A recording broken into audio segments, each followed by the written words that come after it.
right, everybody. Thank you for joining us today for this Ability Podcast. I'm your host and producer, Mary Bodwin, and today our guest is Sierra Stevens. Thank you so much for being here today. Really appreciate Thank you for having me. Yeah, definitely. So tell us a little bit about yourself, where you're from, your background, things like that. So I am from Eunice, Louisiana, and I'm a mom of 2 children. One of them is Micah. He's autistic and he's non-speaking. Our daughter is Mila, and she's been diagnosed with ADD. I'm a nurse. Husband is also a nurse. We enjoy spending time together as family, going fishing, doing things with the kids. Playing in the rain is one of our favorites. That's awesome.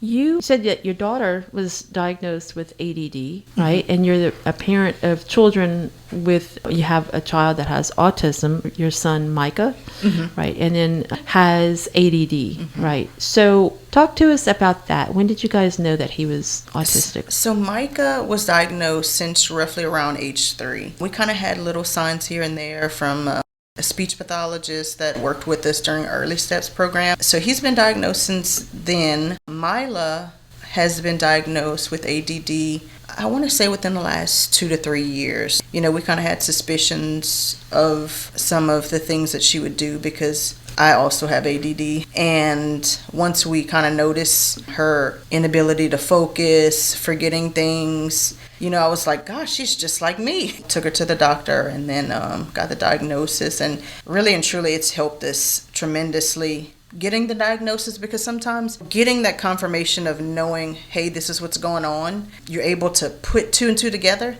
then you're able to help your child. Now, you mentioned that you're a nurse. Your husband's a nurse, right? So you guys were in the medical field and you have now 2 children that each have a diagnosis. Was that a surprise to you guys? Like, how well did you take the news? Did you think, okay, I've studied about autism, I've seen patients with autism? So for my husband, especially with Micah, he kind of knew, if I'm being completely honest. I can't say I was in denial. I was kind of hoping that maybe it wasn't that. Not that I didn't want my child to have that. It's just, It was such a difficult thing to accept, being that I was also a new mom. It isn't something I'm new to fairly. As a nurse, I've worked with a lot of different children with developmental disabilities. Sure. And really and truly, I love working with children, even adults. It wasn't a challenge working with him or helping him. It was more so a challenge accepting him and trusting that I can be the best mom for him, even though he couldn't speak per se. And for Mila, it was kind of like, being that we were already faced with accepting Micah's diagnosis, it just kind of flowed, because it's like, okay, I know this happened. Me and, Dad working together. We were already going through it with Micah. To us, it was, can't say it was an easier transition, but it was fairly easier for us to just kind of, we're okay. Everything's fine. So you mentioned about the challenging parts, and I was going to ask you about that. But what's been the most rewarding? To be honest, there's so many things that are rewarding. I'll point out one of the number one things, and this is something my dad shared with me. My dad passed away about 2-3 years ago to cancer, and his specific specialty was working with autistic children his whole life that he did. Wow. He told me, he said, Sierra, he said, children like your son, not necessarily all of them are the same, we know that. However, he said, you can learn a lot by just sitting and observing, just watching him. And that stuck with me. And the more and more I did that, I learned more and more about Micah. I learned more about even our daughter. And then it kind of made me think, I was like, we're kind of alike here. It's rewarding because you get to see them do certain things and wonder why they're doing it or what they're looking at. So like, for example, Micah has had, I don't want to call it a fixation, but that's the term that they use per se whenever a child likes one thing and that's all they like. So Micah, it's been ceiling fans. So he's been building ceiling fans since he was about 3 with magnetic tiles, and he's progressed to using stem building sticks. It got to a point to where I'm like, okay, is he gonna like something else? No. He didn't. But it progressed to where Micah looks at blueprints of ceiling fans and he's drawing 3D images of ceiling fans. It's amazing, and it's mind-blowing. But even more so whenever you have a child that doesn't speak. most people think about it as, well, he can't speak, he can't tell you this, he can't tell you that. But the thing is, it's your perspective. How you look at things will either positively impact you or negatively. And for me, I had to not set expectations on him, because by doing that, it's almost like when something were to happen, or say, for example, he didn't say this by this age or that age, I would get disappointed. But I looked at it from a way of thinking, you know what? Whenever he does, great. If he doesn't, still great. I'm going to encourage him. I'm going to support him, see what he likes, and just keep feeding him and encouraging the things that he can do, if that makes sense. Yeah, it does. So how does he communicate with you? So he communicates by pointing at things. He'll say certain words, even though it doesn't sound like it should. So like, for example, his way to say cereal is co. Okay. But we know that's what he wants because he always says co, and he points. So he's communicated by pointing, saying certain things, certain gestures. Like, for example, whenever he's in pain, that was a big thing for us. Now he learns to say hurt because I've showed him. And, you got to be consistent and say hurt. Does it hurt here? And again, having a nursing background, I thank God for that every day. Yes. We know what to look for. We know what to look for, even though he can't speak to us. We, as nurses, we were taught to assess. And a lot of those visible signs that we observe from, just people in general, were able to, kind of help him. So I wanted to ask you, have you found any particular resource to be of a special help to you and your family? I'm going to have to say, number one, Families Helping Families has been, oh my goodness, just a great deal of support. In specific, without going into too much detail, we're having a difficulty with both of the children at school, and we couldn't gain a hardship to transfer. Whenever I reached out to Families Helping Families and explained the story and the situation, Miss Nicole and Miss Brenda, even all of those that are involved there, was very helpful. It was a great help because as a parent of a child with disabilities, or you're aware of some of the rights, but there's a lot of things that you're not aware of that people are not going to take the time to inform you of. But they did that. And it was mind-blowing. It touched my heart. And I tell them every day, I love y'all and I thank y'all so much, because you don't know just how much that helped our entire family. I've heard a lot of great things about Families Helping Families of Acadiana, and I've experienced many of their events and the advocacy, the Disability Awareness Day at the Capitol recently. That was a lot of fun. Right. Also, LaCan, from the first time I met Christy, she's just amazing. She is. Learning about her and her son, it's inspiring, and it inspired me. She actually encouraged me to share testimony with the kids at the state capitol. Had I not known about that opportunity, it could have, I'll say this, what happened to our children was such a impactful thing, even though at the time it was rough. Sharing that was so helpful to so many people. Yes. And the feedback was like a confirmation of that, doing the right thing, and how their story really touched them, of the fact that, I stood by both of the kids' side and kind of fought for them. Our state reps and legislators, they want to see and hear stories from a diverse group of people. And it helps for new people to come up and share their story, because that's how you can get things enacted upon. And we want to make sure that disability rights stay on the forefront. So let's talk about your role as a nurse. You're a mental health nurse, is that correct?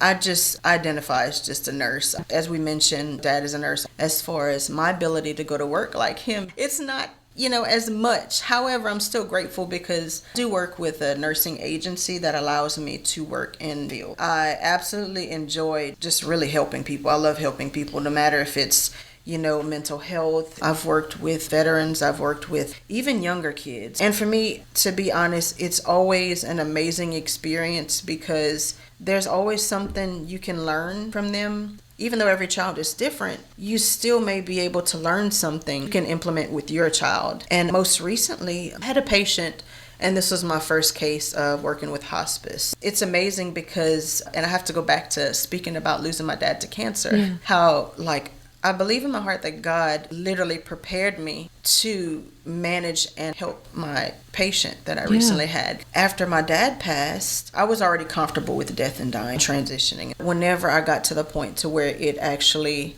have a patient and I'm caring for that patient, it was so touching. It was mind-blowing because it's not often you get to pray with a patient. It's not often you get to hear a patient that is content and knowing that they've fulfilled their life. And I've learned so much from my patient. She was a professor. She was a college professor. She was such an amazing lady. And when she transitioned, her family thanked me, recognized and saw that I really and truly cared, I guess. Well, and listen, as someone who's not a nurse or worked in the medical field at all, I appreciate people like you because that is comforting to know that someone who cares is with someone in their final moments of life. It's comforting to me. I would want that. Thank you for doing that. And thank all the nurses. Y'all are awesome. Thank you. They did a documentary on this. I've been skating for like 5 years, and it's something me and my daughter started around the time my dad was losing cancer. After watching the documentary, a lot of skaters were sharing their side of how it helped them mentally whenever they're on the verge of suicide and depression. Once I began skating, I would always listen to motivational music while my dad was transitioning. Outside of having a prayer life, which is more important, I found it to be very calming, relaxing for me, because that same rush of dopamine that you get from eating a candy or something sugary and you just, feel that high, you can get the same thing from skating, doing exercise. Like for me, I was a runner before, and it's called a runner's high. You're replacing, say if it's a medication, if it's a food that you shouldn't be eating, to incorporate that with something healthier to positively feed that dopamine per se, that rush that you're looking for. Music, yoga, stretching, skating. Listening to you, it reminded me of kind of what I call my happy place, right?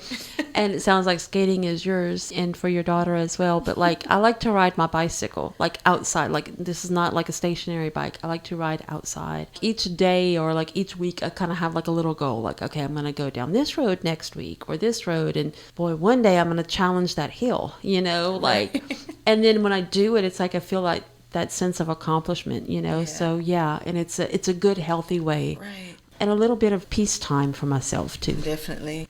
You've recently joined the board of directors for the St. Landry Abilities. So tell us what St. Landry Abilities is. St. Landry Abilities is basically an organization where most of us who are a part of the board have a child that has a disability. We come together. They do different things to reach out with moms and dads that are in the community to bring them together and give them opportunities to connect with others in the community. One of the things that it has greatly helped me with prior to becoming a board member was I felt alone and lost a lot of times, and alone, feeling like, I'm the only one going through this. And granted, different children with autism are different and they vary. However, it's always great to be able to talk to someone who may be going through a similar experience because they understand. And I think that's what led to me wanting to be a part as a board member, because I felt like, I was like, these ladies and this organization is great. I'm already a part of it and learning and connecting with these people, but I want to do more and help other moms who may be dealing with this. So that's what encouraged me to join. It's good to connect with other people.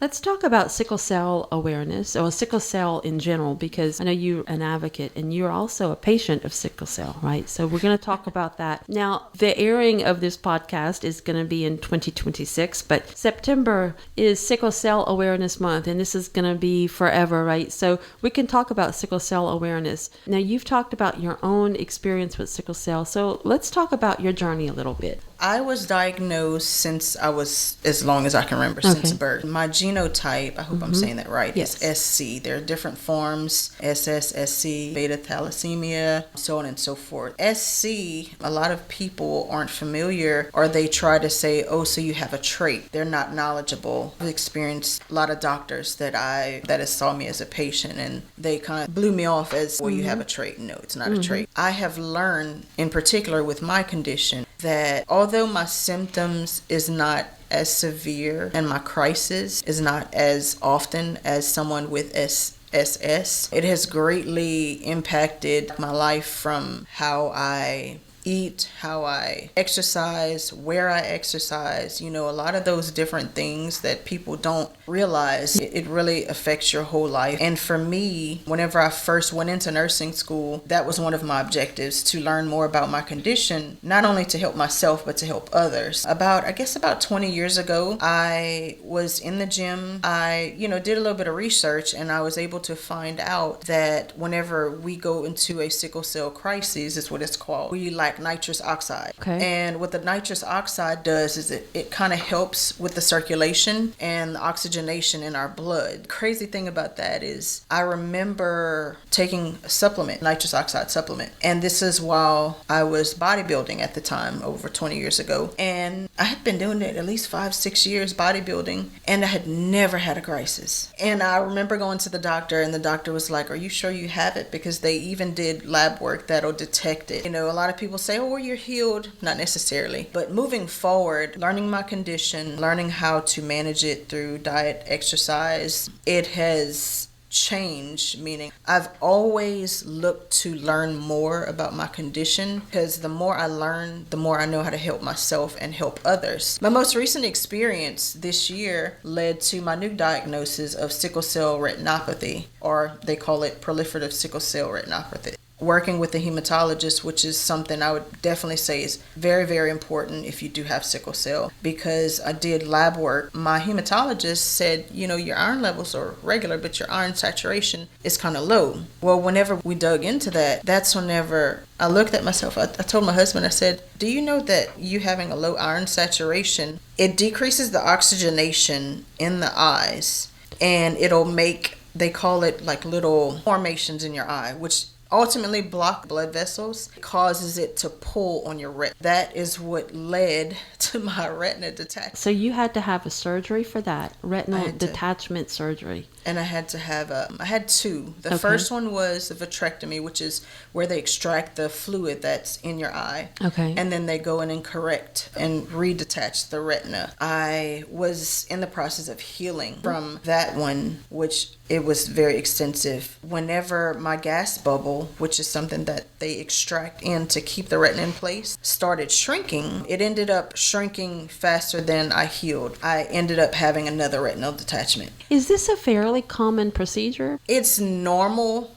from what the doctor tells me for someone with SC. It's more common for those with SC to have visual problems. The second detachment, he told me, was due to my condition. It was strenuous. It was very scary because going blind, it got to a point to where my first procedure, whenever I started seeing black dots, and usually that's a sign of, an increase in your floaters that could lead to it detaching again. And the scariest part of that was not getting to the doctor on time. And my vision went out to where I couldn't see in that eye, which was... Well, I'm glad you're talking about it, because there might be someone listening, right, has, if they've heard of someone having this, or they might be experiencing it themselves. But I was grateful to get in. After that, and at the time that I did, the doctor told me that I wasn't supposed to have central vision, which is your driving vision right in front of you. And that was a scary thing for me. I wanted to ask you this. You're a board member, and you also are an advocate for people with disabilities. So how do you balance everything? It's a struggle every day. It's something that I constantly pray about and have to manage. I'm always putting my kids first. I'm a very selfless person. I always tend to do more for others than myself sometimes. But when it comes down to my health, like I said, recent things, that's whenever I begin to say, okay, I need to be proactive because mommy's no good. I can't take care of the kids. But to balance it, me and Dad kind of work as a team, like with his work schedule. A lot of times it's learning our children's do's and don'ts, what things trigger them. I hate to use that word, meaning there's certain things that Micah will do to aggravate Mila, certain things she will do to aggravate him. Once we learn that and then learn how to balance like time management, spending time together. It's a constant back and forth, something that we have to work at. And I think that varies from family to family. Ours is tough because we're limited on outside help. It's just me and my husband. We do it and pray about it. We're very consistent with being there for our children, spending time together, doing things that they like. And we're not afraid of staying home. Like for us, I think the biggest thing is we prioritize our sleep so much. Oh boy, I love that. I can sleep all day. But a lot of people, I don't think they understand just how important, how important sleep is and getting rest, especially whenever you're caring with someone that requires more needs. You know, it can be very draining mentally, not just Sierra, physically. Yeah, you've definitely touched a chord, and probably a lot of our listeners as well, because my daughter Lexi, you know, she's 28 years old, but she doesn't necessarily sleep every night. Sometimes she just wakes up and wants to party. It feels like, you know, she's just ready. Lexi does not have a trach, but she does have to be suctioned whenever she has a certain amount of sputum, and then she'll start coughing. And of course we have a monitor, so we'll listen and to go suction her. And then sometimes I can fall back asleep and sometimes I don't. And sometimes that might be one night a week. That could be 3 or 4 nights a week. I don't have 24-hour care for Alexi, but sometimes on Saturdays I do. And it's like, okay, I'm going to take advantage of this. Right. And I'm going to sleep when I can. But it would be great to sleep, 8 hours a night. And that's a goal for sure. So I'm glad you touched on that. Are there any other things that you'd like to talk about? I'll say this, and the only reason I believe I should share this because of all the different things that's going on in the world. For me, seeing children that have been diagnosed with autism are constantly being,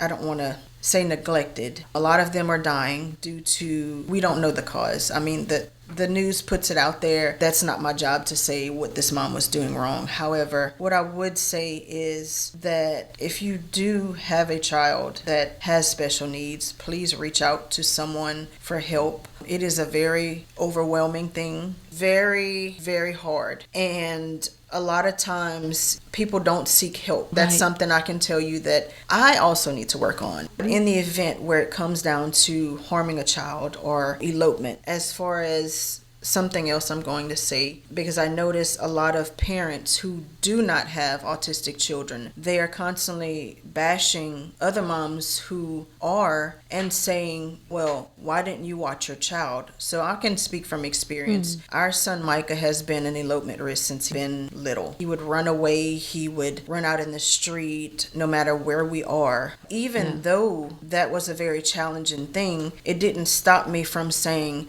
I'm going to do whatever it takes. I'm going to look up whatever tools, resources it is I need to keep my child safe, because we can't just say, oh, well, this is this. Oh, well, I'm just going to deal with it or let it go. Even though it's overwhelming, we have to keep fighting. It's hard, but for us, we just kind of learn what works for him. Learn what works for your child and do the best that you can, but never give up on them. Reach out for others who may need help. Another important thing, in case there are other moms who aren't aware of this, but there are a lot of alarms, safety features you can implement into your home for children like this. One thing in particular for us was when we go out in public, we have a armband that attaches to us and attaches to him. I mean, it's not expensive, but it has greatly helped decrease those chances and also allowed us to feel comfortable and sleep at night knowing we have alarms and cameras everywhere, because if something happens, we'll know. That's great advice, Sierra. Again, I want to thank you for sharing your story, your family's story. We've learned a lot today, so thank you for being here. All right, everyone, that's going to wrap up this edition of This Ability Podcast. So thank you all for listening, and be sure to like our social media pages. And thanks again, Sierra, for being here. Thank you. Thanks for listening to This Ability Podcast. Our mission is simple: to highlight ability over disability and to create a space where stories are heard, valued, and celebrated. If today's episode encouraged you, inspired you, or helped you to see ability in a new way, please take a moment to subscribe, leave a review, and share it with someone who needs to hear it. Every download and every share helps us to continue amplifying stories from the disability community. We would also like to sincerely thank our Season 3 underwriters, Hassling Properties and Red Oaks Cottage School, for believing in our mission and helping make this platform possible. Your support allows us to continue highlighting stories of resilience, advocacy, and inclusion. If you or your organization are interested in becoming an underwriter for This Ability podcast, we would love to connect with you. You can reach us by email at thisabilitypod@gmail.com or send us a message through any of our social media platforms. Until next time, keep learning, keep advocating, and keep celebrating every ability.